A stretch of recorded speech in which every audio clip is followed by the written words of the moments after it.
guys, welcome to another video. Today we're going to be doing the review of the brand new Virtue Spire. Now when I say brand new, this was released about 2 months ago, something like that.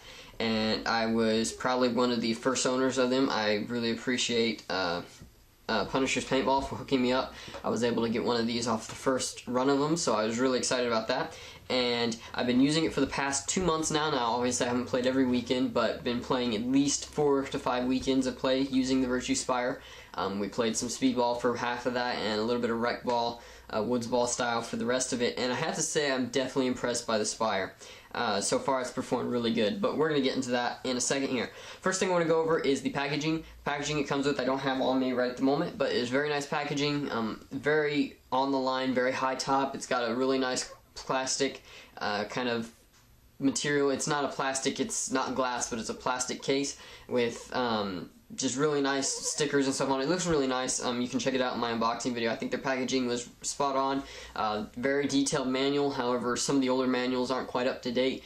So if you were one of the first ones to get it, you might have to download the new one. But other than that, everything is really nice. The manual it comes with is very detailed, really colored, and tells you everything you need to know about this. Even though there's not a whole lot you have to do with it, it tells you everything as far as programming and stuff like that if you ever have to mess with that. So really nice manual and great packaging to start off with.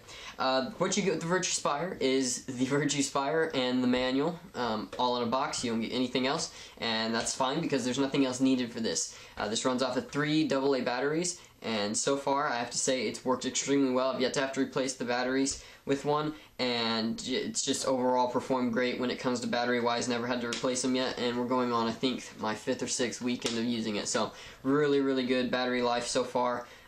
And it's definitely a great improvement over some of the older ones that used to have to carry 6 batteries and get less time, so really nice. The first thing we're going to go over is the details on the hopper itself as far as how easy it is to take apart. That's one of the main sellers of this hopper, and we'll get into some of the other ones, but the easiness to take it apart is really that easy, okay? You simply slide the button up, push in on it, and pull the lid, and the lid portion of the shell comes off. To get to your internals, there's a tab down here that you simply slide back and then pull up. Oops, I turned it on. There is your tray, and then here's your shell. You can literally spray this out. There's nothing in here besides the buttons, and they aren't going to fall out like some of the other hoppers. They stick in there really good. You're not going to have any problem with that. Take you know, your sink or whatever, spray it out, and you're good to go. Just dry it off a little bit, and you're good to go with that. So that is the actual shell, and technically this is the shell of the hopper without the internals. It's just really easy to take apart and really easy to clean. Now the tray itself here is all very compact with the new Spire design. What it does is it takes all your components literally and puts it up into the Spire portion of the hopper. Therefore you don't have any parts underneath here that you can get paint on or anything like that. It's all very well protected with the bottom cover here, so you're not going to get paint or water or anything up inside your components. 3 AA batteries with the Velcro strap. This Velcro strap is very sturdy. It's not going to be ripping or anything like that. And then you have your force sensor up here. And then back here is a really simple on-off button here. And then the LED is actually a button as well, but we'll get into that in a second. Other than that, there's nothing really else you can do. You can pull the Spire off by just simply using force. Maybe, if I can do it here. Like that, and your Spire cone comes off again. This is all encased still, but this allows you to clean this out if you get anything in between here. Clean that out. It's got really nice flex paddles, so you're not going to be breaking paint or anything like that. Go ahead and push it back down on here, line the little top fins up, and press it back down, and you're good to go. It's really that easy. You can wipe this off. You can actually probably spray this off. I'd prefer not to a little bit just because of the electronic circuits up here. I don't want to mess those up, but it's definitely with like a spray ball or something like that. You can wipe that off, clean it up really good. And the V-neck is fairly small, so you don't have to, you know, it's really easy to get in there with a rag or a squeegee and clean it out. So it's really nice design. To put it back together, you simply slide this all the way forward.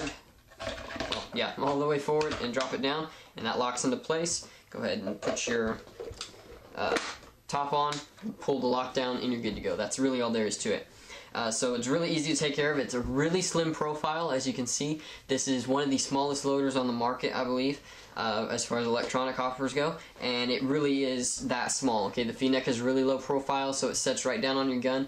I've not noticed it affecting any accuracy or anything like that, you know, with being able to aim and stuff like that, but it definitely does not affect that at all. Works really well as far as that goes. Deflects hits a little bit, not a whole lot. I mean, obviously if someone's shooting bad paint at you, it'll deflect it. If you're shooting really good paint, it'll probably break, but it's really nice, sleek design, and I personally think it looks great, in my honest opinion.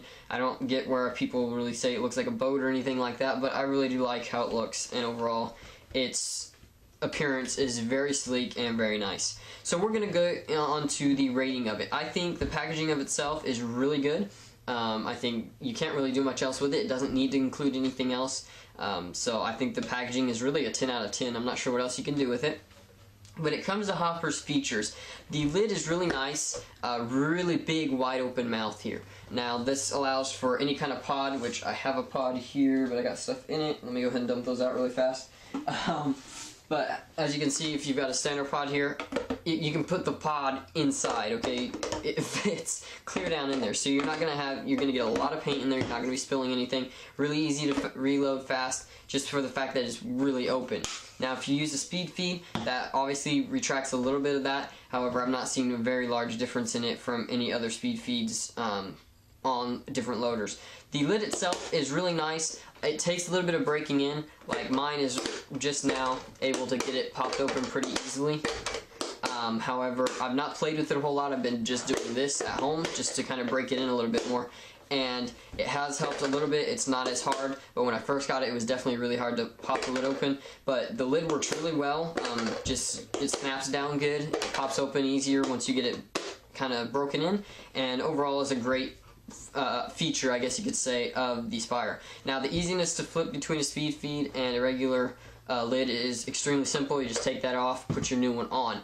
Now, I have my Crown 2 here, which I ordered with it, and we'll go ahead and demonstrate how that works with this. We'll be getting a review up on this later, and also possibly getting a review on the new Spire speed feed coming out here soon from from Virtue that they just released at World Cup.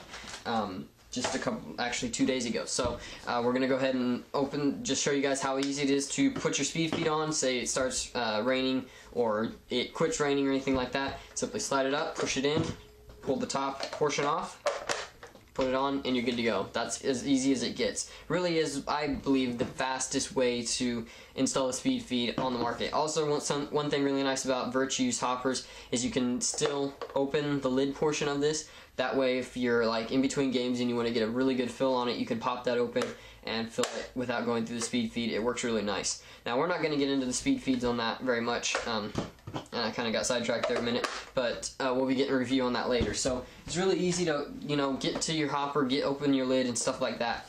As far as performance goes, I've been shooting this on a Geo 2.1, my G6R, a friend of mine's,